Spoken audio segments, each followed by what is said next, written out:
Bapa kami yang ada di surga, betapa besar Tuhan kasih-Mu atas setiap kami.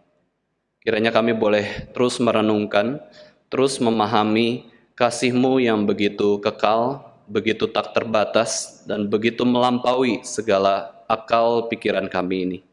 Kami adalah manusia yang terbatas dan berdosa. Kiranya Tuhan boleh berbelas kasihan terus untuk kami supaya bisa mengerti tentang kebenaran firman Tuhan. Dan ajari kami Tuhan, sebagai seseorang yang sudah dikasihi oleh Engkau, kami pun mau terus mengasihi Engkau seumur hidup kami, dan kami pun mau terus mengingat bagaimana kasih mula-mula kami kepada Engkau. Betapa besar pengorbanan Yesus Kristus yang sudah Tuhan berikan kepada kami semua. Pada pagi hari ini kami mau mendengarkan firman Tuhan, kiranya Roh Kudus, Roh bijaksana, Roh kebenaran boleh memimpin kami, sehingga kami bisa semakin percaya kepada Tuhan, semakin percaya kepada firman Tuhan. Di dalam nama Tuhan Yesus Kristus, Tuhan dan Juru Selamat kami yang hidup, kami sudah berdoa dan mengucap syukur. Amin. Mari kita baca Alkitab kita dari Galatia 3, ayat 28 sampai 29. Galatia pasal 3 ayat 28 sampai 29. Mari kita buka suara bersama-sama Bapak Ibu Saudara sekalian. 1, 2, 3. Dalam hal ini tidak ada orang Yahudi atau orang Yunani, tidak ada hamba atau orang merdeka, tidak ada laki-laki atau perempuan, karena kamu semua adalah satu di dalam Kristus Yesus. Dan jikalau kamu adalah milik Kristus, maka kamu juga adalah keturunan Abraham dan berhak menerima janji Allah. Ayat ini Bapak Ibu Saudara sekalian menjadi suatu dasar nyanyian dari anak-anak Kristen, nyanyian dari lagu sekolah minggu tentang gereja. Lagunya kurang lebih seperti ini Bapak Ibu Saudara sekalian. Aku gereja, kau pun gereja, kita sama-sama gereja. Dan pengikut Yesus di seluruh dunia, kita sama-sama gereja. Gereja bukanlah gedungnya, dan bukan pula menaranya. Bukalah pintunya, lihat di dalamnya, gereja adalah orangnya. Bapak Ibu Saudara sekalian, ini adalah lagu anak-anak sekolah minggu yang memberikan definisi tentang gereja. Bahasa Inggrisnya berbunyi seperti ini. I am the church. You are the church. We are the church together, all who follow Jesus, all around the world. Yes, we are the church together. Lalu di bait kedua, Bapak Ibu Saudara sekalian berbicara soal berbagai macam manusia terdiri dari berbagai bangsa, lain bahasanya dan lain warna kulitnya, tempatnya pun berbeda, tetapi bagi semua orang yang percaya Yesus Kristus, mereka semua disebut sebagai gereja. Inilah keunikan kekristenan. Sebutan gereja itu sama seperti sebutan tempat ibadah dengan orang Kristen itu sendiri. Tempat ibadah orang Kristen di mana? Gereja. Kamu siapa? Gereja juga. Tidak ada sebutan di dalam seluruh agama yang lain itu mengatakan tempat ibadahnya gereja dan orangnya juga adalah gereja. Hanya di dalam kekristenan yang mengatakan aku gereja, kamu gereja. Gedung gereja adalah gereja, tempat ibadah orang Kristen pengikut Yesus Kristus. Bapak Ibu Saudara sekalian, pernahkah kita merenungkan apakah gereja itu? Kenapa gereja harus menjadi gereja yang sejati? Apa sih gereja yang sejati itu? Apa sih menjadi gereja yang sukses, yang berhasil, yang berkenan di hadapan Tuhan? Ketika kita memikirkan tentang gereja Tuhan, sebenarnya kita memikirkan tentang diri kita sendiri. Ketika kita memikirkan tentang gereja Tuhan, sebenarnya kita memikirkan tentang orang-orang yang kita kasihi. Mereka adalah gereja, mereka adalah umat Tuhan, mereka adalah pengikut Yesus Kristus juga. Maka, Bapak Ibu Saudara sekalian, kita perlu merenungkan tentang gereja yang ideal itu seperti apa. Gereja itu bicara soal gedungkah atau orangnya? Pertanyaan-pertanyaan ini seharusnya menjadi pertanyaan bagi orang Kristen yang cinta Tuhan Yesus Kristus. Kenapa demikian, Bapak Ibu Saudara sekalian? Karena Yesus Kristus memberikan namanya sendiri, yaitu aku adalah kepala gereja. Aku adalah pendiri gereja. Masa kita yang katanya cinta Yesus tapi tidak tahu Yesus itu mengepalai siapa? Yesus kepala gereja berarti Yesus itu kepalanya kita juga. Kita anggota tubuh Kristus. Yesus kepala gereja berarti Yesus itu pemimpin tertinggi di dalam kehidupan kita. Bapak Ibu Saudara sekalian, kita sebenarnya itu cinta tidak Tuhan kita Yesus Kristus itu? Sungguh-sungguh cintakah? Pernahkah kita sungguh-sungguh mengatakan saya cinta Yesus? Saya cinta Yesus. Mungkin ini adalah kalimat yang sangat jarang sekali kita sebutkan ya. Di dalam doa kita maupun di dalam keseharian hidup kita. Kita perlu katakan itu. Bukan bicara soal Tuhan tidak tahu kita mengasihi Dia. Tuhan tahu. Tapi yang namanya relasi itu ya berelasi. Ngomong. Mengakui. Saya cinta Yesus. Saya berdoa kepada Tuhan. Saya mengasihi Tuhan. Kita cinta tidak Tuhan Yesus Kristus yang sudah mati bagi kita. Menebus dosa kita di atas kayu salib. Jika kita cinta Yesus, Bapak Ibu Saudara sekalian, berarti kita mau mengenal identitas siapakah gereja itu. Mengenal identitas diri kita sendiri. Memiliki impian untuk menjadi gereja yang berkenan di hati Yesus Kristus. Cinta Kristus berarti cinta gereja Kristus. Jika kita cinta gereja Kristus, maka kita perlu pikirkan agar gereja yang menjadi sepenuhnya milik Yesus Kristus. Kita perlu usahakan agar gereja sepenuhnya taat pada Kristus, bahkan kita perlu lakukan suatu pengorbanan bagi Yesus Kristus. Bukan saja menjadi baik, tetapi baik yang berkorban. Bukan saja berdoa, tetapi berdoa yang berkorban. Bukan saja merenungkan firman Tuhan, melakukan firman Tuhan, tetapi melakukan firman Tuhan yang berkorban. Karena mengasihi Yesus Kristus.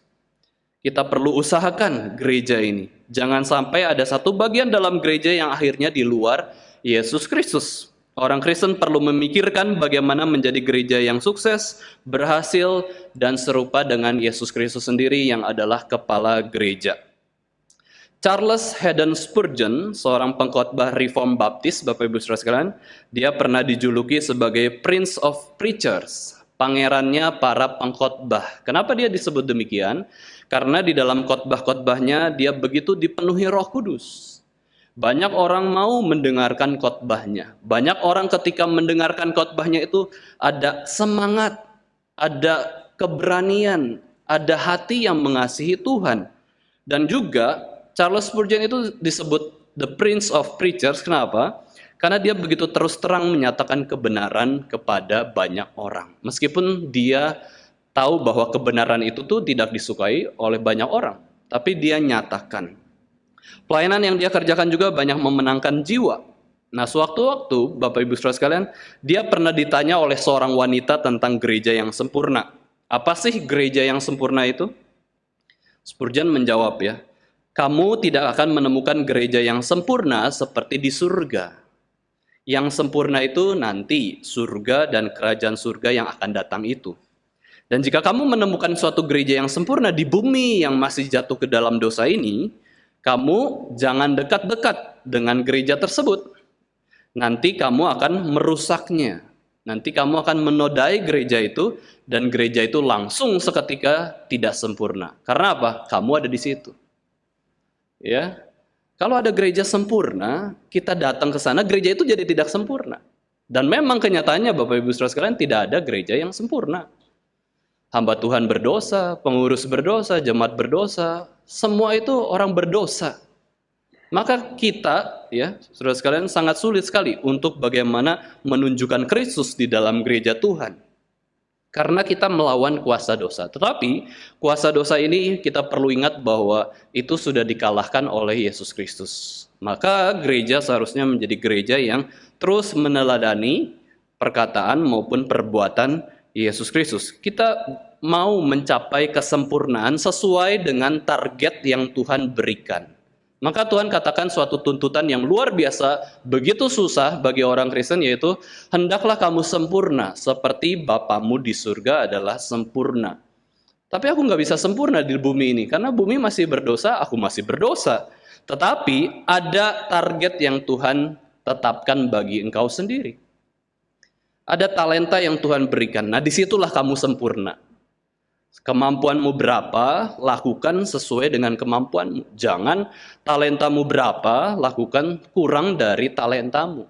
Nah ini maksudnya, hendaklah kamu sempurna seperti Bapamu di surga sempurna. Itu bukan sempurna seperti di surga, betul-betul tanpa dosa, melainkan sempurna sesuai dengan anugerah yang Tuhan berikan, sesuai dengan kemampuan yang Tuhan berikan.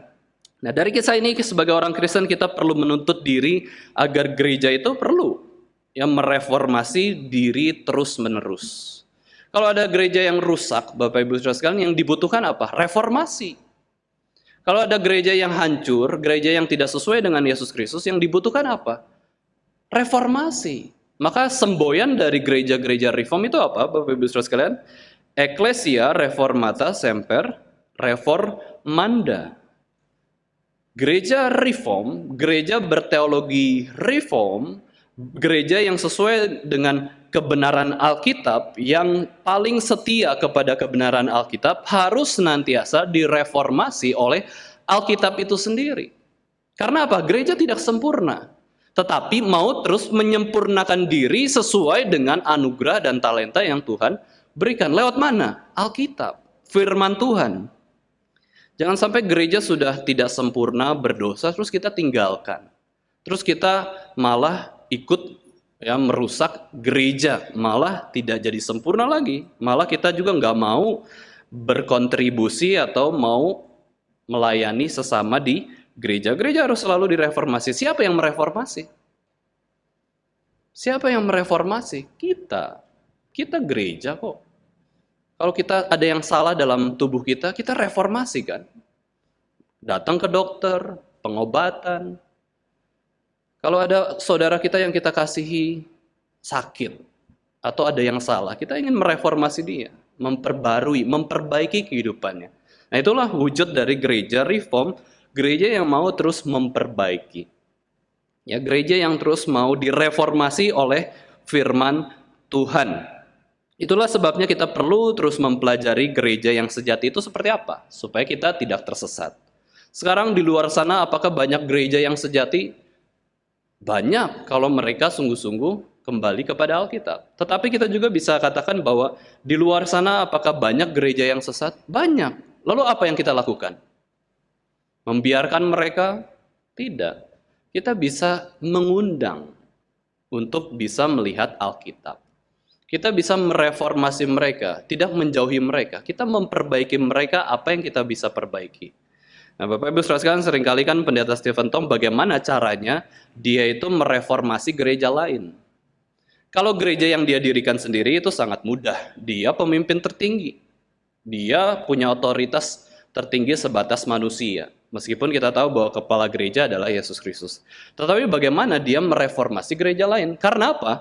Karena seorang hamba Tuhan itu bukan gembala bagi jemaatnya saja, tetapi gembala juga bagi jemaat gereja lain.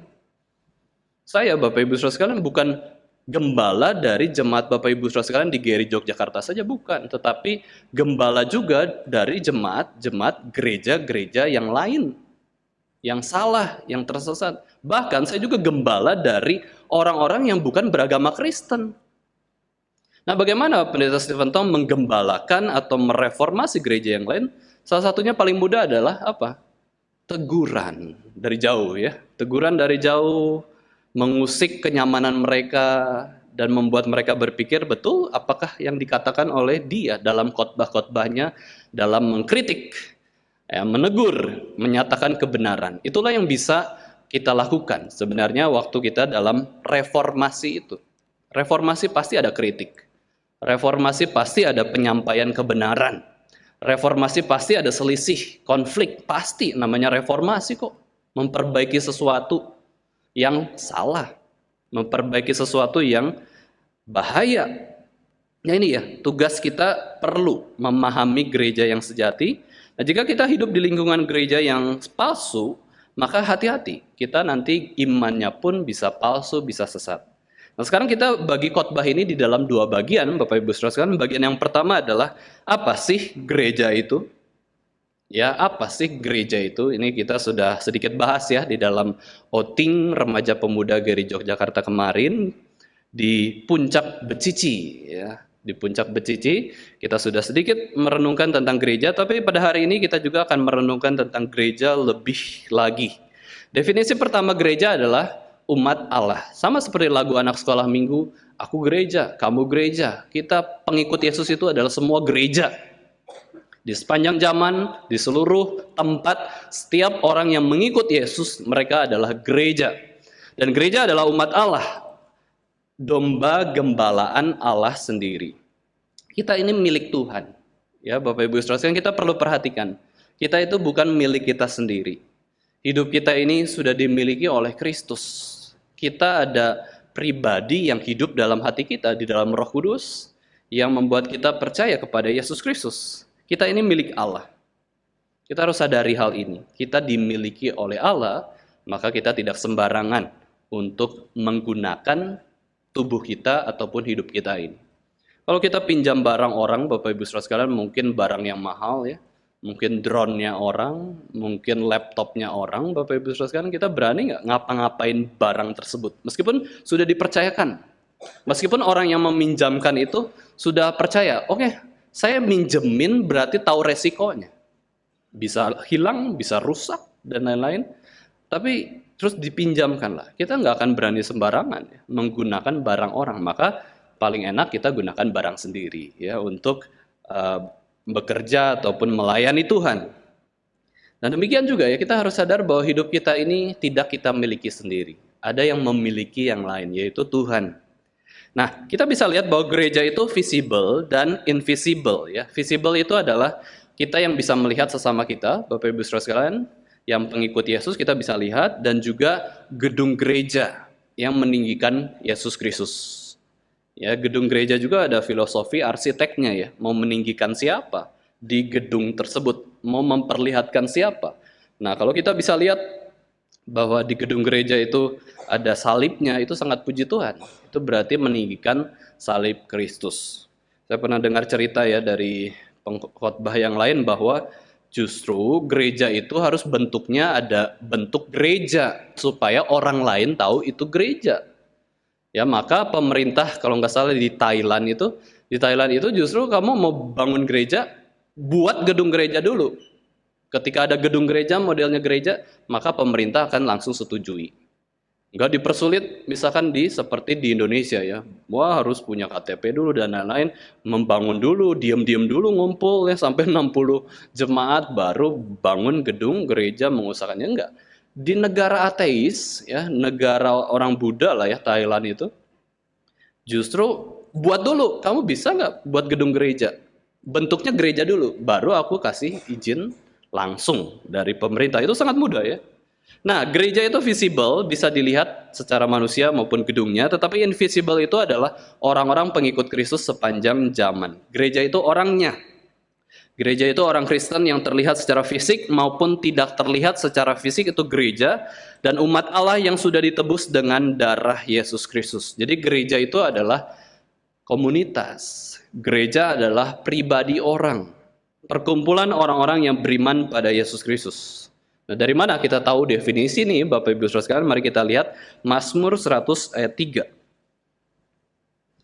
Mazmur 100 ayat yang ketiga. Kita baca bersama-sama ya. Ini adalah ayat yang sangat bagus sekali ya, sangat indah sekali. 1, 2, 3. Ketahuilah bahwa Tuhanlah Allah, Dialah yang menjadikan kita dan punya Dialah kita, umatnya dan kawanan domba gembalaannya. Harus tahu dulu siapa engkau. Tahu dulu. Ya, ketahuilah kita ini ciptaan Tuhan, ketahuilah Tuhan itu memilih kita dan memiliki kita, dan kita adalah umat domba gembalaannya sendiri.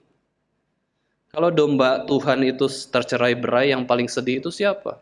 Ya Tuhan. Karena Tuhanlah gembala utama dari domba-dombanya. Nah, gereja adalah umat perjanjian, kumpulan orang-orang yang sudah ditebus dengan darah Yesus Kristus sendiri. Gereja ini sentral dalam rencana Allah, dalam pengorbanan Allah, dan dalam perhatian Allah sendiri. Kita tuh sentral, kita itu sangat berharga. Kita itu betul-betul domba gembalaannya Allah sendiri. Nah, setelah kita tahu jati diri kita, Bapak Ibu Saudara sekalian, apa yang harus kita lakukan? Ya, Kisah Rasul 20 ayat 28 di situ dikatakan, karena itu, kalau kita sudah tahu kita ini adalah domba-dombanya Allah, di dalam Kisah Rasul 20 ayat 28 di situ dikatakan, jagalah dirimu dan seluruh kawananmu, saling menjaga, saling mengasihi, karena kamulah yang ditetapkan Roh Kudus menjadi penilik untuk menggembalakan jemaat Allah yang diperolehnya dengan darah anaknya sendiri. Setiap orang punya tugas penggembalaan. Setidaknya menggembalakan dirinya sendiri. Setelah Tuhan berikan kemampuan menjadi penilik, ya minimal overseer, minimal bukan orang yang memikirkan diri sendiri, tapi pikirin orang lain juga. Tapi jangan kepo ya, pengen tahu semua tentang orang lain, jangan ya. Tapi pikirin orang lain, kebutuhan orang lain apa, pergumulannya apa, kita bisa tolong apa, itu kamu menjadi overseer, penilik. Dan setelah menjadi penilik, kita jaga dia, dirawat. Orang Kristen bukan orang yang pengikut Kristus sempurna, tahan banting, ya, tahan konflik, tahan kejelekan orang, tahan kebebalan orang. Enggak, kita bisa muak kok pada kebebalan orang. Kita bisa benci kepada ketidakteraturan orang. Kita bisa jengkel kok, orang ini kok susah banget ya diajak ngobrol misalkan ya. Kita manusia berdosa kok. Maka dari itu di sini dikatakan bukan hanya bicara soal anugerah Tuhan, tapi usaha kita bagaimana menjaga sesama kita, menjaga kawanan kita, itu nggak mudah. Ya, kita bisa terpecah belah kok. Ya. Allah sangat mengasihi gereja kita, komunitas orang percaya. Nah, ini ada ayat lagi yang saya sangat suka Bapak Ibu Saudara sekalian, Zakaria 2 ayat 8 ya. Ini adalah bahasa antropomorfis dari Tuhan sendiri tentang gereja. Zakaria 2 ayat 8. Saya akan bacakan untuk kita semua. Zakaria 2 ayat 8, sebab beginilah firman Tuhan semesta alam yang dalam kemuliaannya telah mengutus aku mengenai bangsa-bangsa yang telah menjarah kamu. Sebab siapa yang menjamah kamu berarti menjamah biji matanya, mata Tuhan. Gereja adalah biji mata Tuhan. Tuhan menaruh gereja itu bukan sekedar di hatinya. Ya memang di hatinya tentu. Tetapi digambarkan sebagai di matanya juga. Di mana Tuhan selalu melihat umatnya. Tuhan selalu melihat anak-anaknya. Tuhan selalu menjaga domba-dombanya. Kita ini berharga di mata Tuhan. Maka Bapak Ibu Saudara sekalian, sekecil rasa apapun, kalau kita menganggap diri kita, aku nggak berharga, aku sakit, aku lemah, aku nggak bisa apa-apa, aku nggak bisa melakukan hal yang besar, dan mengatakan bahwa aku ini tidak berharga ya, itu salah besar. Salah besar. Kita jangan pernah anggap diri kita sekecil apapun ya. Kita itu nggak berharga. Jangan. Tuhan saja nggak anggap demikian. Tuhan katakan engkau adalah biji mataku. Engkau itu di hatiku. Aku selalu melihat engkau. Jangan sampai kita anggap diri kita itu tidak berharga. Jangan minder. Tapi rendah hati. Jangan sombong. Tapi percaya pada Tuhan, ya bergantung pada Tuhan. Kalau kita ingat kisah pertobatan di jalan Damaskus, ya Damaskus ini selalu paralel dengan pertobatan Paulus, Bapak Ibu Saudara sekalian. Kisah itu bagaimana Saulus itu menganiaya orang-orang Kristen. Dengan berkobar-kobar, Saulus mengancam dan membunuh murid-murid Tuhan. Dia hadap imam besar, dia minta kuasa untuk menangkap pengikut Kristus, baik laki maupun perempuan, untuk dibawa ke Yerusalem dan dianiaya. Nah, di tengah perjalanan itu, ada cahaya yang memancar dari langit mengelilingi Saulus, ia rebah ke tanah dan kedengaranlah Saulus, Saulus, mengapa engkau menganiaya aku? Nah ini ya, kita bisa tahu siapakah kita ini. Yaitu apa? Ketika orang menganiaya kita, Tuhan Yesus itu mengidentifikasi bahwa berarti menganiaya Tuhan Yesus juga. Ya, Tuhan itu bukan menganggap kita biji mata saja, tetapi ternyata dirinya sendiri. Engkau adalah umat Allah, engkau adalah anak-anakku, engkau menjadi bagian dalam hidupku. Karena itulah relasi orang tua dan anak, Bapak Ibu Saudara sekalian. Anak sakit, orang tua juga merasa kesakitan dan kesusahan anak. Anak sukacita, orang tua juga merasa sukacita anak. Sampai sekarang Bapak Ibu Saudara sekalian, orang tua saya selalu ya tanyanya adalah kesehatan saya. Bagaimana kesehatan? Baik, baik. Kalau ada sakit langsung dikirimin obat, vitamin dan lain-lain. Karena mereka merasa ya ini, mereka tahu saya ini anaknya. Dan saya adalah bagian dari kehidupan mereka. Kalau saya sehat, mereka pun ada kekuatan untuk bisa sukacita. Nah, di sini kita bisa lihat orang-orang jahat yang menganiaya gereja atau umat Allah itu dan pengikut Kristus itu pun berarti menganiaya Yesus Kristus. Ya, ini adalah dosa yang sangat besar sekali sih. Ya, menganiaya itu kan berarti posisinya dia di atas, orang yang dianiaya itu di bawah. Sekarang, kalau ada seseorang yang menganiaya Kristus, berarti dia posisinya di atas Tuhan. Dia di atas Tuhan dan menganiaya Tuhan. Ini suatu penggambaran yang kita tidak bisa bayangkan betapa Tuhan itu mengasihi kita, menganggap kita itu adalah bagiannya sampai Tuhan inkarnasi itu ya. Tuhan mau jadi manusia, luar biasa. Kita ini biji mata Allah, Yesus anggap kita itu sebagai bagian dari dirinya sendiri. Bukankah ini sangat berharga? Maka jangan anggap dirimu tidak berharga. Kita ini milik Kristus. Yesus milik kita. Memukul anak-anak Allah berarti memukul Yesus sendiri. Definisi kedua dari gereja adalah rumah Tuhan. Ini sederhana ya, kita sudah tahu.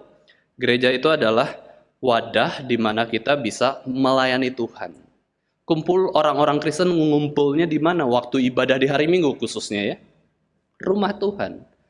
Ya, suatu tempat pelatihan bagaimana kita bisa bertemu dengan Tuhan, mencintai gedung gereja ini, mencintai apa yang ada di perabotan-perabotan yang digunakan untuk menyembah Tuhan. Kita sayang kursi-kursi, kita sayang tempat alat musik dan lain-lain, kita hargai. Kenapa? Karena semua alat itu dipakai sebagai instrumen untuk memuliakan Tuhan.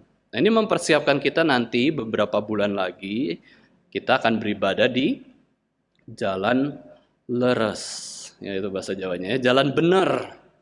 Kita akan mendapatkan suatu anugerah Tuhan. Kita harus setia terhadap rumah Tuhan.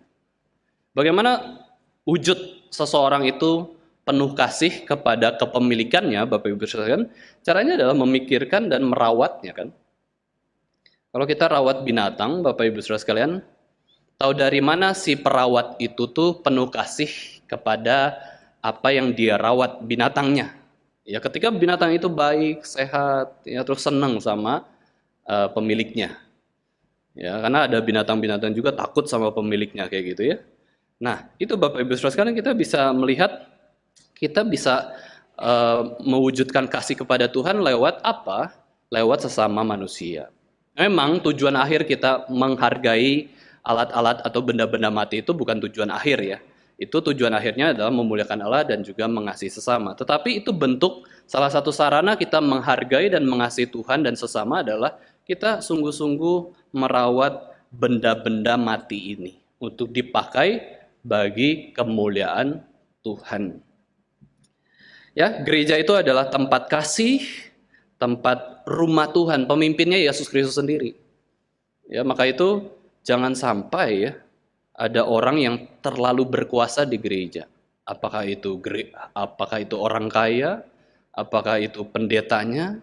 Enggak, kita semua tunduk pada Yesus Kristus. Mazmur 122 ayat 1. Di situ dikatakan, aku bersukacita ketika dikatakan orang kepadaku, mari kita pergi ke rumah Tuhan. Ini sukacita. Waktu kita hari Minggu, senang nggak? Kita pergi ke rumah Tuhan. Ke gereja, wow, tempat yang paling aku senangi. Paling semangat, paling on time, paling rapi. Ya, kita persiapkan diri, kita senang. Karena mau ketemu siapa? Ketemu Tuhan. Lewat mana ketemu Tuhan? Lewat seluruh liturgi yang sudah ada. Kita ketemu Tuhan lewat apa? Waktu kita menyanyikan pujian. Ketemu Tuhan lewat apa? Lewat votum, ya, pujian pembukaan, doa, pujian bersama, pembacaan Alkitab.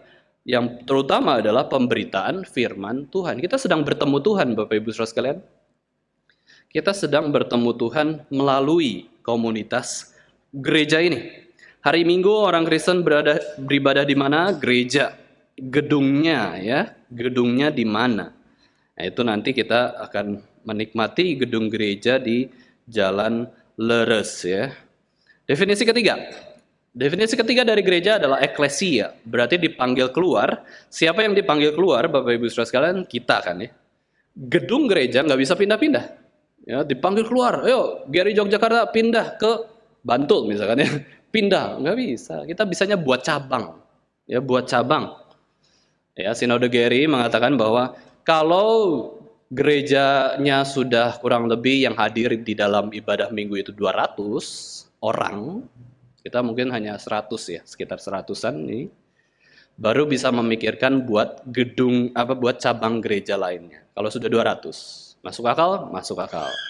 Yaitu perhitungan manusia, tapi ya tetap itu perhitungan manusia yang sudah dihitung-hitung dengan baik. Tapi kalau Tuhan memimpin, bisa saja kita masih 100, oke, ada kebutuhan gereja di Bantul, gereja di mana gitu ya, Sleman dan lain-lain, bisa aja, nggak masalah ya, asal pimpinan Tuhan. Rasul Paulus saja keliling-keliling kok. Ya, keliling-keliling buat jemaat di Efesus paling cuma 20 orang, pindah lagi, 10 orang pindah lagi, 40 orang pindah lagi, semua bisa berkembang kok, asal mengerti gereja itu adalah bagaimana. Nah, gereja itu dipanggil keluar, eklesia, dari mana ke mana? Dari dunia menuju dunia. Ini unik ya.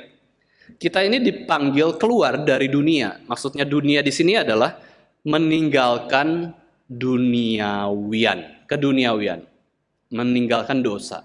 Ya, kita dipanggil keluar dari dosa, kubangan dosa, terus menuju balik lagi ke dunia, dalam arti menjadi saksi Kristus bagi dunia yang berdosa ini. Menjadi saksi, garam, dan terang. Hal ini tersimpul dalam amanat agung Tuhan Yesus Kristus yang mengatakan, kepadaku telah diberikan segala kuasa di surga dan di bumi. Karena itu apa? Pergilah. Gereja itu pergi. Gereja itu aktif, gereja itu dinamis, gereja itu senantiasa bergerak, dia tidak diam di tempat. Apa yang diam di tempat? Gedungnya. Berarti orangnya kemana? Pergi-pergi. Ya, pergi ke rumah, jadi saksi, terang, garam di rumah. Hari Minggu dipanggil lagi ke markas besar, Mabes. Ya, Mabes orang Kristen itu di sini, gereja ya. Panggil lagi ke Mabes, dapat kekuatan hari Minggu. Kita merayakan kebangkitan Kristus, kita sukacita dalam Tuhan, disegarkan, istirahat, full lagi tenaganya ya, full lagi, pergi lagi ke rumah, ke kantor, ya, pergi lagi ke sekolah, kemana-mana. Hari Minggu panggilan Tuhan, ini hari Sabat, hari istirahat, dipanggil lagi, ke Mabes lagi, dapat kekuatan. Ya, orang yang tidak pergi ke gereja justru mereka itu tidak semakin kuat, semakin lemah. Makin tidak ke gereja, makin lemah. Justru dalam gereja kita dapat kekuatan untuk menjadi saksi, garam.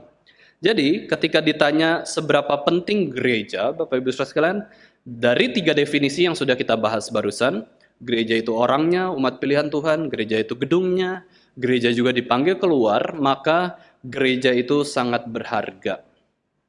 Penting sekali. Ya, kita itu sangat berharga di mata Tuhan.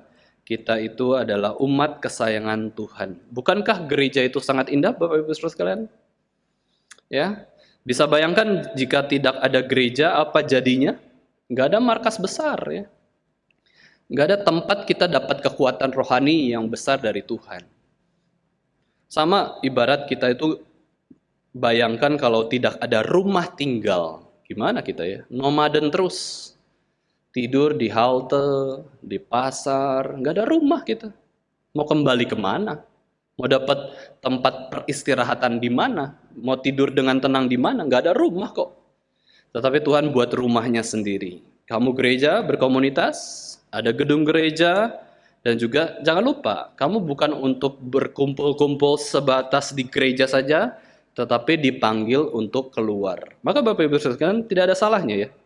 Kita umat Kristen itu ada persekutuan rumah, tangga, di luar gereja kan nggak masalah. Memang panggilan gereja adalah pergi keluar kok. Nggak ada masalah KTB-an di kafe ya, apalagi para pemuda ya suka ngafe. KTB-an baca paling berapa sih merenungkan firman Tuhan 15 menit, terus sisanya doa 15 menit lagi, terus ngobrol-ngobrol, indah kan? Itu seperti kita menikmati persekutuan dengan Tuhan sendiri. Pendeta Stephen Tong pernah katakan, bisa bayangkan kalau Indonesia tidak ada GRI, bagaimana iman kita? Nah ini mengacu ke denominasi GRI. Bagaimana arus kekristenan? Apakah orang-orang lebih banyak tersesat atau lebih banyak ke jalan yang benar? Nah ini ya. Apalagi kalau kita tahu ada denominasi yang paling setia pada Alkitab, Bapak Ibu Saudara sekalian, ya kita harus lebih bersyukur lagi. Lebih giat lagi ajak orang datang beribadah. Bukan akhirnya ya sudah, saya sendiri setahun, 2 tahun sendiri menikmati anugerah Tuhan, ya nggak pernah ngomong ke orang. Ya, kita ini kurang bisa mengabarkan Injil seperti kita kurang bisa memberitakan ada makanan enak yang kita sudah makan, kayak gitu ya. Restoran enak di sana. Kalau ke Jogja kemana? Pikir langsung, wah langsung tahu ini restoran yang enak. Tapi kalau kita ditanya gereja mana yang bagus, yang enak, ya GRI lah mungkin ya gitu ya. Tidak pede, GRI paling bagus. Kenapa kita tidak pede GRI yang paling bagus? Mungkin jangan-jangan ada kita di sana ya, karena kita yang tidak sempurna, kita yang berdosa. Mungkin demikian. Tapi kita harus pede ya. Kita harus pede untuk bisa mengembangkan gereja Tuhan.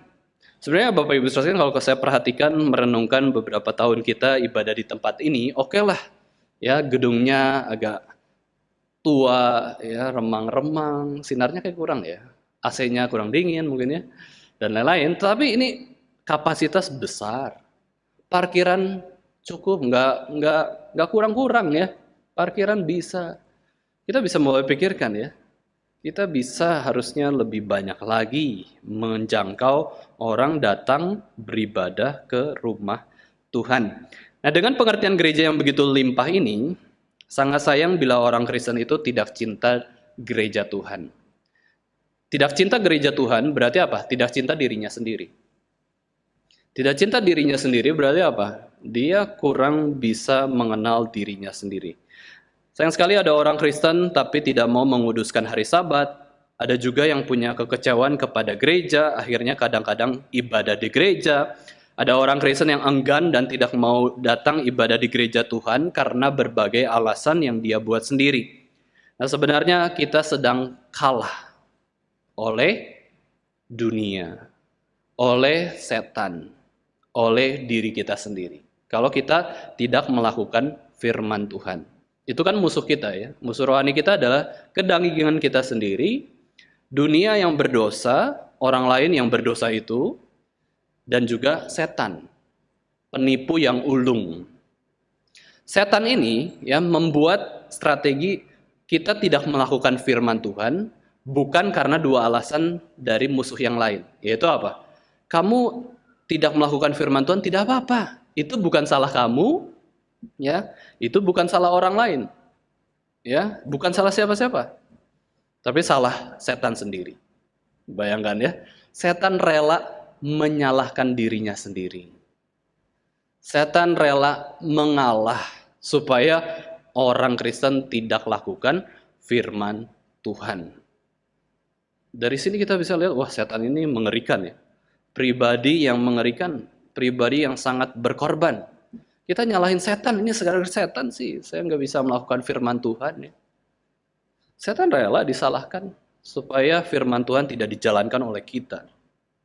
Dan akhirnya kita juga bisa menyalahkan orang lain, menyalahkan diri. Saya nggak melakukan firman Tuhan nggak masalah. Ya, orang lain yang salah, bukan saya. Tapi paling susah itu kita menyalahkan diri kan ya. Saya nggak lakukan firman Tuhan karena apa? Bukan saya yang salah. Ya, kalau sudah mengacu ke diri, oke, memang saya yang lemah, saya yang berdosa. Nah itu ada kesempatan kita bisa mendapatkan pertobatan, kesempatan untuk bisa lebih baik lagi. Nah kita perlu terus ya berjuang untuk memuliakan Tuhan di dalam gereja Tuhan. Orang Kristen memang orang yang berdosa, orang yang lemah, dan kita perlu minta pimpinan Roh Kudus dalam memandang gereja itu apa. Ya, seringkali kita kan mengkarikatur gereja itu sebagai apa sih gereja? Pemimpinnya. Pemimpin manusia maksudnya. Nggak mungkin kita menyalahkan Yesus, kan nggak mungkin lah ya. Kita nggak akan berani menyalahkan Yesus Kristus. Tapi kita bilang, apa sih gereja? Pemimpinnya. Betul, Bapak Ibu Saudara sekalian. Ketika kita katakan gereja, biasanya mengacu ke pemimpinnya kan. Hamba Tuhan, pengurus, terus juga ya jemaatnya, kita sendiri sebenarnya. Dan itu tidak salah. Ya, tidak salah. Tapi yang salah adalah kita fokus kepada seluruh dosa-dosa dari gereja Tuhan. Itu yang salah. Jangan lupa, manusia yang sudah ditebus dengan darah Kristus itu simul justus et peccator, ya. Simultan orang benar sekaligus orang berdosa. Jadi, ketika kita memandang pribadi itu memang bisa ada dosa yang menjadi fokus dan juga bisa menjadi kebaikan kebenarannya. Cuman kita jangan sampai tertipu fenomena. Ya, kadang kita anggap orang baik itu jahat, orang jahat itu baik, karena kita hanya sebatas fenomena. Tapi kita minta supaya firman Tuhan memberikan mata rohani bagi kita ya, supaya bisa memandang dengan benar sesama kita, sesama gereja Tuhan. Nah itu perlu ya, perlu. Mazmur 26 ayat 8 ya mengatakan hal ini, aku cinta pada rumah kediamanmu dan pada tempat kemuliaanmu bersemayam. Gedung gereja, ya kita perlu cinta juga loh ya. Bukan saja mencintai sesama, tapi kita perlu cinta juga gedung gereja. Jadi Bapak Ibu Saudara sekalian masih ada kesempatan kita melihat ke jalan benar. Ya lihat saja gedungnya, doakan ya di situ. Saya juga sudah lama nggak berkunjung lagi. Hanya melihat di foto saja, sudah tingkat berapa? Tingkat ke-7 kali ya, enggak ya? Ya sudah berapa tingkat ya? Tingkat 3 kayaknya. Nah, itu sudah semakin besar. Nanti kita bisa melihat proses Tuhan memimpin gedung gereja GRI Yogyakarta. Nah itu bagian pertama, apa itu gereja. Yang kedua, Bapak Ibu Saudara sekalian, tanda gereja yang sejati. Ya, kata sejati kita sudah kurang lebih tahu. Gereja yang sejati itu adalah gereja yang memiliki standar utama sebuah hal yang ideal. Keidealan, itulah sejati. Orisinil, benar. Setiap orang sangat mengagumi apa yang dinamakan dengan sejati, asli. Ya, bunga ini bagus, ya, tapi palsu. Ya, nggak masalah, tapi masih bagus. Yang palsu pun kurang lebih ada kelebihannya ya, Bapak Ibu Saudara sekalian, tahan lama, ya kan, bagus. Kalau yang asli cuman berapa hari sudah layu. Tetapi pada umumnya kita lebih suka yang asli, meskipun yang asli itu ada kelemahan. Kecuali orang yang sudah berdosa besar ya, misalkan orang di Jepang sukanya boneka manusia, itu kan aneh banget ya. Pengen menikah dengan boneka manusia, manusia yang palsu atau robot ya.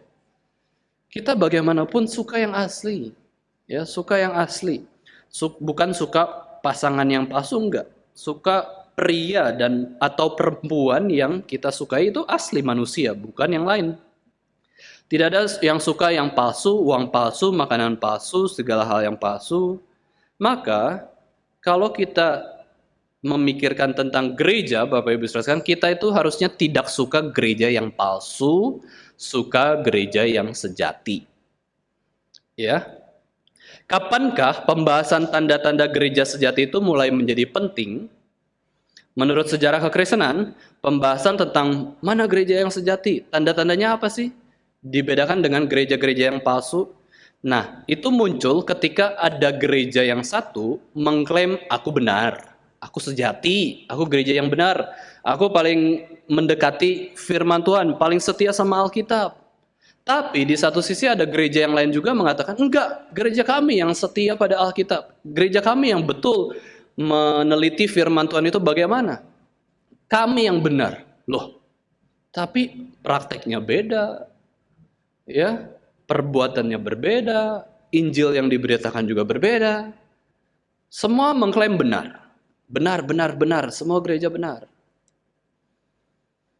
Ya, begitu banyak, saling bertentangan lagi.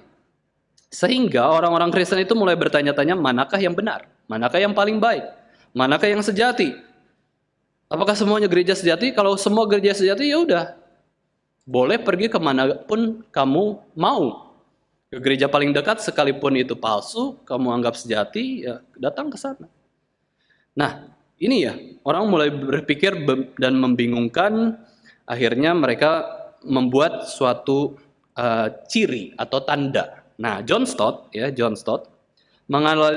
menganalisa dari kitab Wahyu tentang gereja yang sejati, dia katakan seperti ini. Kasih, penderitaan, kekudusan, ajaran yang sehat, kesungguhan, penginjilan, dan kerendahan hati. 7. Ya, 7 buah. 7 sikap, 7 perbuatan dari gereja yang sejati itu apa? Yaitu kasih, penderitaan, kekudusan, ajaran yang sehat, kesungguhan, penginjilan, dan kerendahan hati. Semua ini adalah apa yang ingin ditemukan Kristus dalam semua gerejanya. Ketika Kristus hadir dalam gerejanya. Ya, dari buahnya. Ya, 7 buah ini. Ada kasih. Ada penderitaan bagi Kristus. Ada kekudusan hidup. Ada ajaran yang sehat. Dia kasih ciri yang ajaran sehat itu keempat, ya, di tengah-tengah, ya. Kesungguhan, penginjilan, dan kerendahan hati. Dan ini adalah ciri gereja yang sejati. Ketika Tuhan Yesus hadir di gereja, Tuhan Yesus ingin melihat itu. Ada kasih? Adakah kamu menderita karena kebenaran? Adakah kekudusan? Adakah ajaran yang sehat sesuai Alkitab? Adakah penginjilan?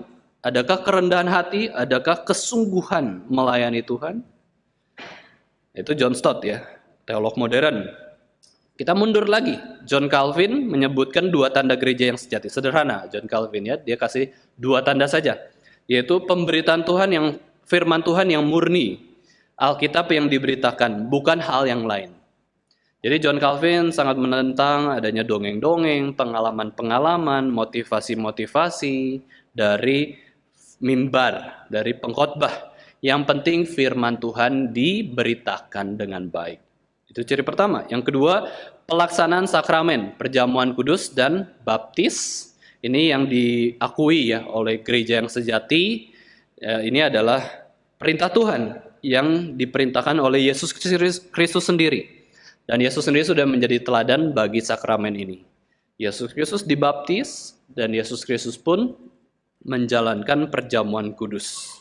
Lalu ada tambahan tanda dalam tradisi reform mengenai gereja yang sejati, yaitu adanya disiplin gereja yang bijaksana. Disiplin gereja itu ada, ya, Bapak Ibu Saudara sekalian, ya.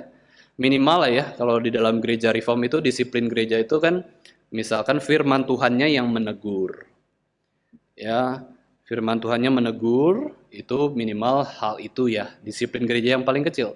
Tapi ada gereja-gereja tertentu, Bapak Ibu sekalian, saya baru tahu juga, ya. Gereja karismatik padahal, tetapi punya konsep disiplin gereja adalah mengeluarkan jemaatnya. Kenapa? Karena hari Minggu jarang beribadah. Terus diajak ketemu di konseling, sudah kamu keluar dari gereja ini. Bayangin, ya. Itu gereja karismatik loh, ternyata bisa kayak reform juga, ya. Reform yang salah tentunya, ya. Kita mengusahakan gereja itu, umat Tuhan itu selalu ada di gereja, nggak pengen lepas, gitu kan. Sayang, lepas satu jiwa. Tapi gereja karismatik yang diajarkan cinta jiwa, cinta orang, tapi bisa sampai tindakan demikian. Ya jelas lah, orang tersebut, dia punya alasan sendiri. Kenapa saya nggak datang ke gereja? Ada alasan sendiri. Entah alasan pekerjaan, entah alasan apa, ya. Yang sebenarnya kita bisa memahami lah, oke. Dan itu pun kita serahkan penghakiman kepada Tuhan. Ya kan bukan kita sendiri yang ngatur, kamu pergi aja dari ke gereja ini. Terus dia ke gereja mana? Ya, terus dia ke gereja mana, Bapak Ibu Saudara sekalian? Heran ya, kadang-kadang ada gereja yang seperti itu juga. Kenapa? Disiplin yang tidak bijaksana. Yang paling susah itu Bapak Ibu Saudara sekalian, mendisiplin anggap hamba Tuhannya yang salah. Gimana yang mendisiplin hamba Tuhan? Ya, jangan salah Bapak Ibu Saudara sekalian, hamba Tuhan itu kerohaniannya bisa lebih rendah dari jemaat kok. Kedewasaannya bisa lebih rendah dari jemaat. Itu hamba Tuhan bisa. Ya, jemaat bisa hidup kudus tanpa perselingkuhan, tanpa perzinahan. Hamba Tuhan yang sudah khotbah bertahun-tahun, puluhan tahun berzina. Itu berarti kan kerohaniannya lebih rendah daripada jemaat. Cuman jabatannya di gereja yang lebih tinggi, bukan kerohaniannya. Nah, Bapak Ibu Saudara sekalian, ini ya. Ini adalah disiplin yang bijaksana, disiplin bagi umat Tuhan yang tidak mau bertobat dan melakukan dosa yang begitu besar. Sesuai firman Tuhan yang mengatakan, bagaimana cara menegur orang yang berdosa? Ajak ketemu 4 mata dulu, 2 orang. Ya, loh, 2 orang nanti nggak ada saksi, ya nggak masalah, nggak ada saksi, saksinya Tuhan. Atau mau CCTV ya, melihat kalau ada KDRT, bukan KDRT, ada kriminalitas. Boleh ada CCTV, tapi 2 orang dulu. Supaya kalau ditegur, dia nggak merasa rendah. Orang lain juga nggak bisa merendahkan dia. 2 orang loh. Aneh ya. Katanya konseling nggak boleh berdua. Ya memang ya. Tapi ini menegur kok. Menegur. Berdua dulu. 4 mata ya.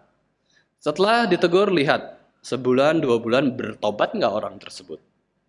Kalau nggak bertobat, ajak lagi orang lain, tambah matanya ya, tambahnya matanya supaya menyaksikan bahwa aku ini udah negur dia loh ya.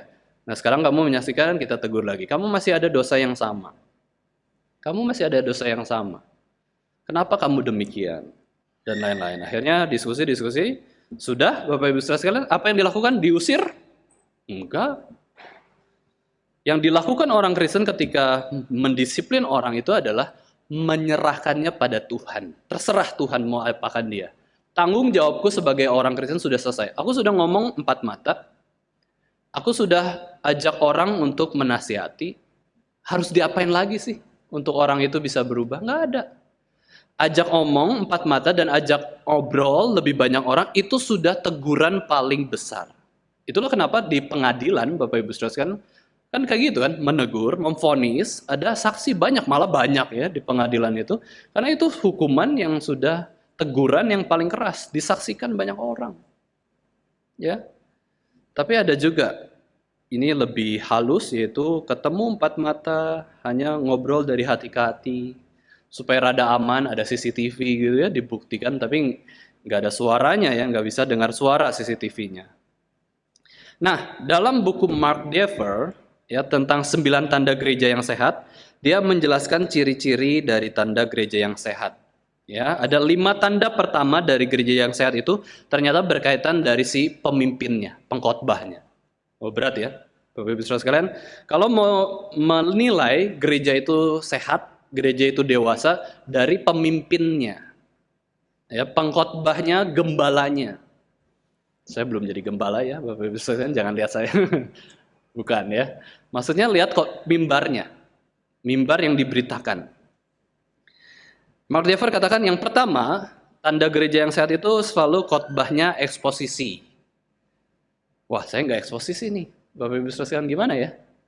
Jangan-jangan saya nggak sehat. Jangan-jangan saya bukan menjelaskan gereja yang sehat.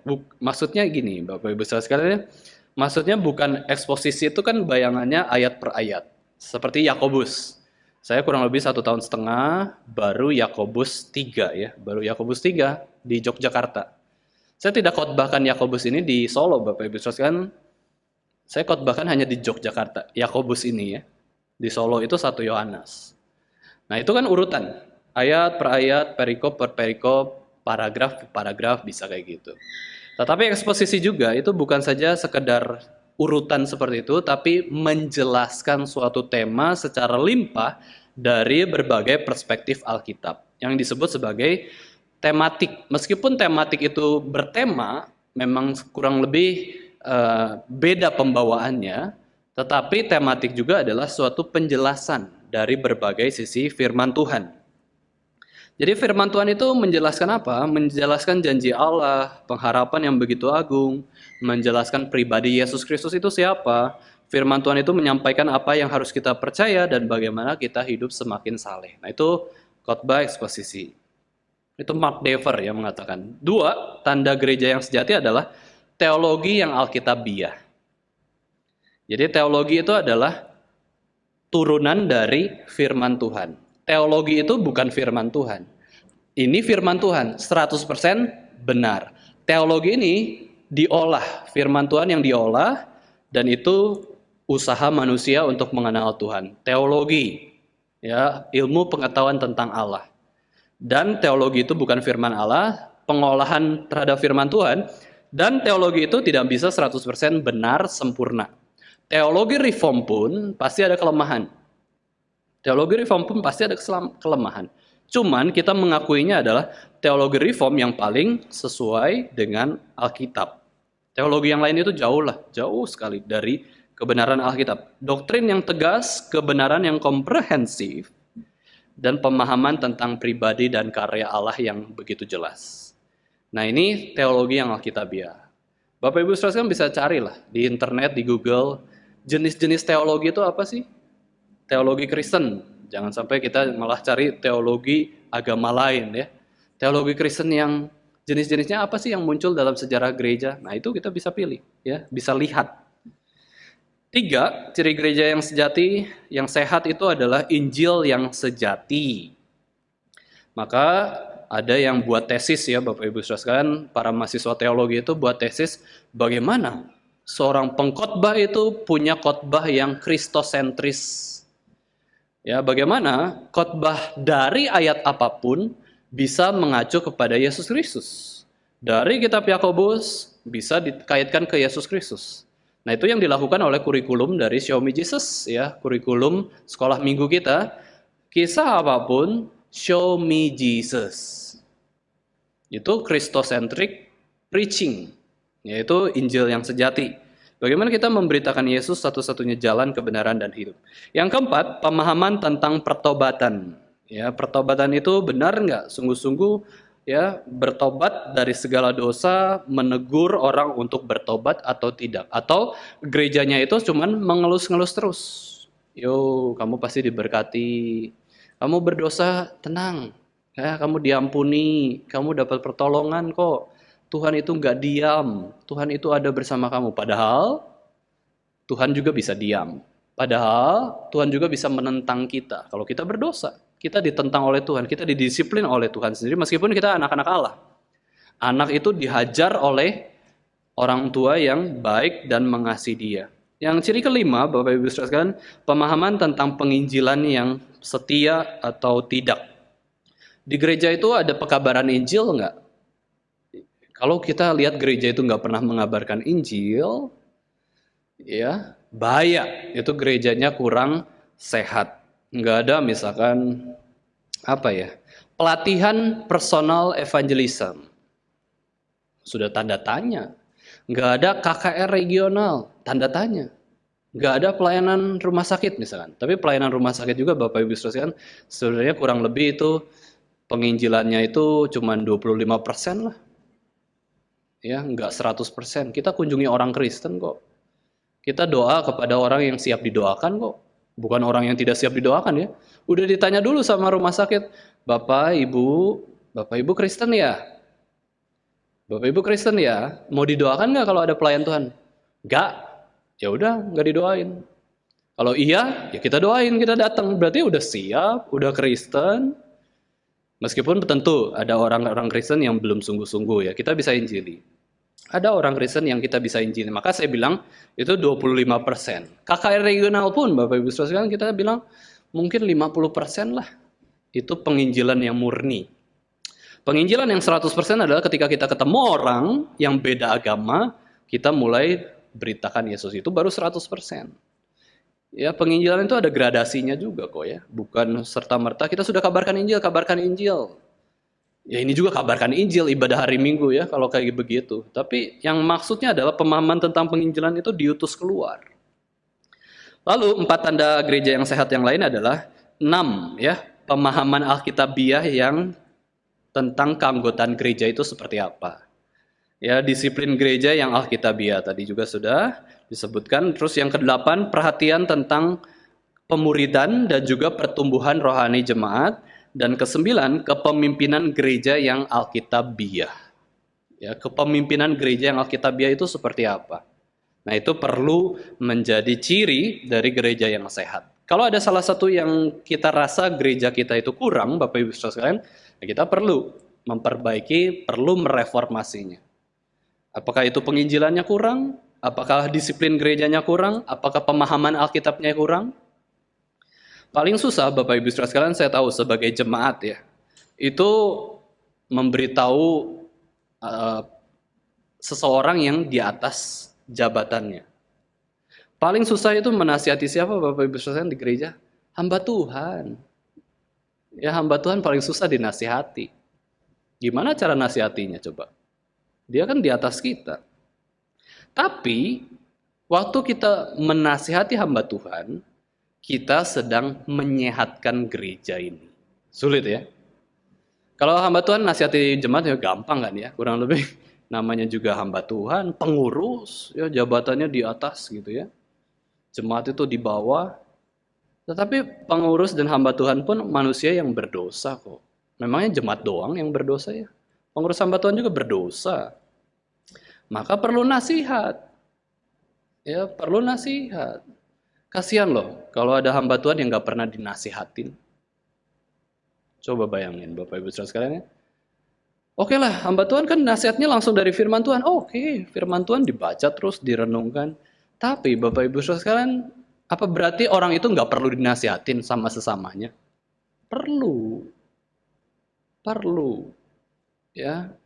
Maka dari itu kita perlu, minimal kita mendoakan. Anggap kalau hamba Tuhan yang perlu dinasihati, ada salah, berdosa. Nah itu ya.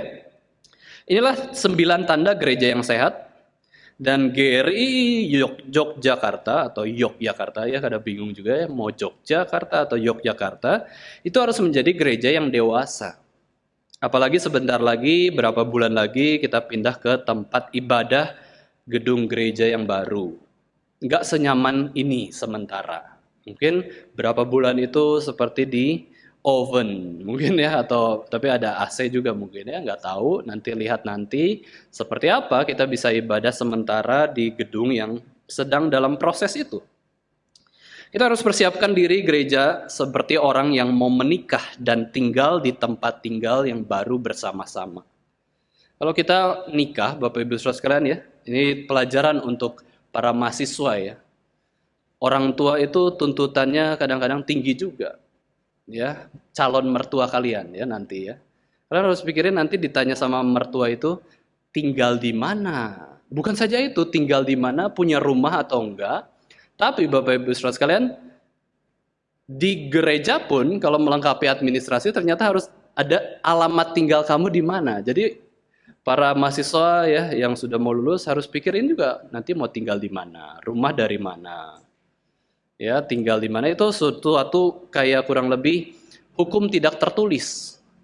Ya, masa anak saya di kosan misalkan kayak gitu ya. Itu mertua bisa ngomel juga. Tapi bukan berarti ya, Bapak Ibu sekalian, kita tidak menikah karena ada omelan mertua, enggak. Kita tetap belajar untuk setia mempersiapkan yang terbaik.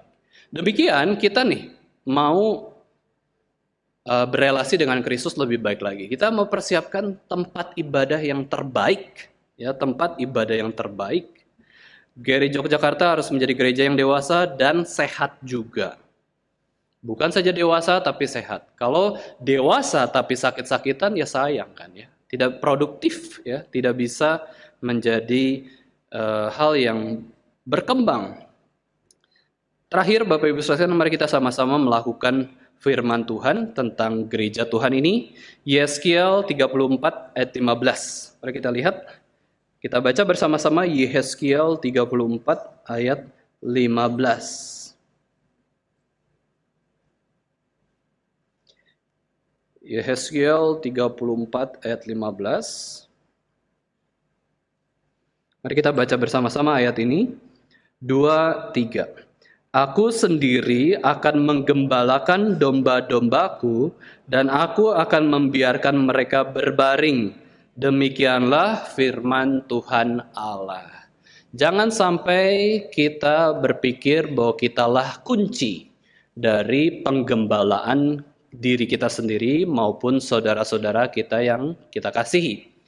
Kunci penggembalaan itu bukan di dalam diri kita, melainkan di dalam diri Tuhan sendiri yang menggembalakan umatnya. Di Yesaya 34 ayat 15, aku sendiri kok yang menggembalakan domba-dombaku. Tuhan sendiri bisa kok. Menggembalakan itu tidak terlalu sulit bagi Tuhan. Memberitakan firman Tuhan itu tidak terlalu sulit bagi Tuhan, dan juga mengabarkan Injil juga tidak terlalu sulit bagi Tuhan. Tetapi kita yang susah. Karena kita masih diproses sebagai manusia berdosa untuk bisa melakukan firman Tuhan. Kita yang ikut sang gembala yang agung itu. Kita yang ikut sang gembala yang baik itu. Mari kita belajar menghargai dan mencintai gereja Tuhan, Bapak Ibu Saudara sekalian, dengan cara milikilah gereja itu sendiri. Ya, kita rasa kita memiliki. Ya. Kadang-kadang Bapak Ibu Saudara sekalian, saya itu merasa ya dengan jemaat itu di dalam relasi keluarga kok. Kalau orang tua, apalagi berumur sesuai dengan orang tua saya anggap dia itu orang tua saya. Jadi saya nggak pernah merasa nggak punya orang tua. Kalau orang tersebut lebih tua dari saya anggap sebagai kakak saya, brothers, ya, big brother. Kalau ada yang lebih muda dari saya anggap sebagai adik saya. Kalau ada anak-anak sekolah minggu, Bapak Ibu sekalian, saya anggap sebagai anak saya sendiri.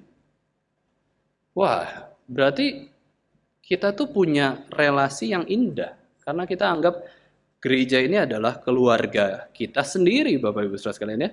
Kita berbakti di GRI Yogyakarta, bertumbuh di GRI Yogyakarta. Kita dapat kesempatan melayani di GRI Yogyakarta, kita bertemu teman di GRI Yogyakarta. Apakah kita punya ucapan syukur atas gereja yang sudah Tuhan berikan pada kita bertahun-tahun ini? Atau malah kita take it for granted ya terhadap GRI Yogyakarta yang sudah sekian lama tahun berjalan. GRI Yogyakarta adalah gereja yang salah satu tertua di GRI di sepanjang sejarah GRI. GRI Pusat itu Bapak Ibu Saudara sekalian kan berdiri tahun 1989. Ya, tahun 1989, umur berapa tahun ini? 34. Tapi Yogyakarta, coba lihat ya, setahu saya umurnya Yogyakarta itu sesuai dengan angkatan katekisasi. Angkatan katekisasi yang berapa? 28. Berarti umurnya sudah 28 tahun. Wah, sudah lama ya. Sudah lama loh, sudah dewasa, sudah siap menikah, punya anak, kurang lebih kalau gitu ya, gambaran manusia. Maka kita harus senantiasa dewasa. Gereja kalau ada kekurangan diperbaiki, direformasi, jangan dicuekin. Dicuekin semakin parah. Saya ambil ilustrasi kayak gini aja Bapak Ibu Saudara sekalian ya. Kita sekarang dalam beberapa tahun ini kan musim hujan yang tidak teratur. Lalu ada yang mengatakan bahwa nanti mungkin akhir tahun ini atau tahun depan atau 2 tahun ke depan itu musimnya kemarau terus parah. Kalau di dalam musim hujan ini yang banjir di mana-mana, itu mungkin masih ada kebakaran hutan Bapak Ibu Saudara sekalian di Kalimantan yang begitu banyak hutan, apalagi di masa kemarau. Nah, ketika di masa kemarau itu ada kebakaran, api itu kan kebakar ya. Kalau dicuekin apinya ya, kalau dibiarin apinya terus bakar kan? Terus bakar akan jadi masalah. Maka paling bagus itu ada masalah, jangan dicuekin. Tapi coba tunggu waktu yang tepat, ya tunggu waktu yang tepat, padamkan. Ya, padamkan. Diberesin gitu. Jangan dicuekin. Salah satunya bagaimana? Reformasi ini, memperbaiki, ya, memperbaiki, menasihati, ngobrol dan lain-lain, mendoakan, yang paling penting mendoakan. Kiranya kita boleh sama-sama ya menjadi gereja yang lebih dewasa, lebih baik lagi, lebih mampu lagi untuk melayani Tuhan. Dan prinsip patong tidak boleh kita lupakan. No one comes to help, no one comes to contribute, everyone come to learn and to serve. Ya, jangan sampai kita menjadi orang yang sombong, jangan sampai kita menjadi orang yang cari jasa waktu kita datang ke gereja, menyelesaikan masalah-masalah di gereja, tetapi tetap menjadi servant, menjadi pelayan Tuhan. Mari kita sama-sama coba ajak ya. Ini bagian kiri ini banyak kursi kosong gitu ya. Kita bisa ajak sama-sama, ayo teman kita siapa sih? Masa Tuhan nggak sertai kita sih? Sudah gerejanya baik. Firman Tuhannya firman Tuhan betul sesuai Alkitab. Masa Tuhan nggak menyertai saya sih waktu saya mau mengabarkan Injil ke teman saya di sekolah? Ya, teman saya di kampus, tetangga saya di rumah, keluarga saya sendiri di rumah. Itu paling susah ya. Ngajak keluarga sendiri, anggap anggota keluarga kita itu malas ke gereja gitu. Coba ngajaknya gimana? Ya, caranya ya ajak. Jangan bingung, ajak aja gitu ya. Ayo mau ke gereja hari ini. Ditolak, siap ditolak. Yesus pun ditolak kok. Ajak aja. Masa sih satu kali nggak berhasil? Kita ajak 100 kali, masa satu kali dia nggak mau? Masa kita kalah sama marketer yang datang terus, ajak terus, oh belilah dengan belas kasihan, mintalah, belilah produkku. Kurang lebih gitu ya. Orang tuh ada belas kasihannya juga kok. Orang itu akan melihat ajak terus. Kenapa ya? Mereka nanti dibuat mikir dulu. Oke lah, nanti kita bisa lihat orang itu, jadi antipati, kita diem dulu. Kita nggak ajak dulu berapa bulan. Tapi hati yang terus mau mengajak itu perlu kita tanamkan. Sudah 3 bulan aku nggak ngajak kau, ajak lagi. Ya, dia makin membara. Apa sih ajak-ajak lagi? Ya udah kita diem lagi, gitu kan? Naik turun aja gitu ya. Bukan berarti kita cuek gitu ya. Mereka sedang dalam bahaya, mereka sedang dalam terjun ke jurang, mereka sedang terbakar, kita masa diam aja gitu ya. Gambarannya seperti itu. Kita berdoa agar gereja Tuhan memiliki penerus yang tekun setia melayani Tuhan, dan juga terus berdoa ya. Ada pemuda-pemudi dari GRI Yogyakarta juga menyerahkan diri menjadi hamba Tuhan. Itulah gereja yang sejati. Itulah gereja yang sehat. Itulah gereja yang dewasa. Ingat, kita ini adalah umat pilihan Tuhan, harus setia jalankan terus firman Tuhan dan beritakan Injil. Kiranya kita boleh jadi gereja yang senantiasa sehat, ya, bertumbuh dan dewasa. Amin. Mari kita sama-sama berdoa. Terima kasih Tuhan, pada hari ini kami boleh dapat kesempatan kembali merenungkan tentang gereja Tuhan. Kiranya kami bisa menjadi gereja yang sejati. Kiranya kami bisa mengikut Yesus seumur hidup kami. Kami menyangkal diri, kami memikul salib, kami sungguh-sungguh taat pada perintah Yesus Kristus. Berkatilah setiap kami Tuhan, berkatilah GRI Yogyakarta, berkatilah pembangunan gedung gereja GRI Yogyakarta, dan peliharalah Tuhan seluruh gereja ini supaya bisa terus memuliakan nama Tuhan dan dilindungi oleh kuasa kasih Tuhan sendiri. Di dalam nama Tuhan Yesus Kristus kami sudah berdoa. Amin.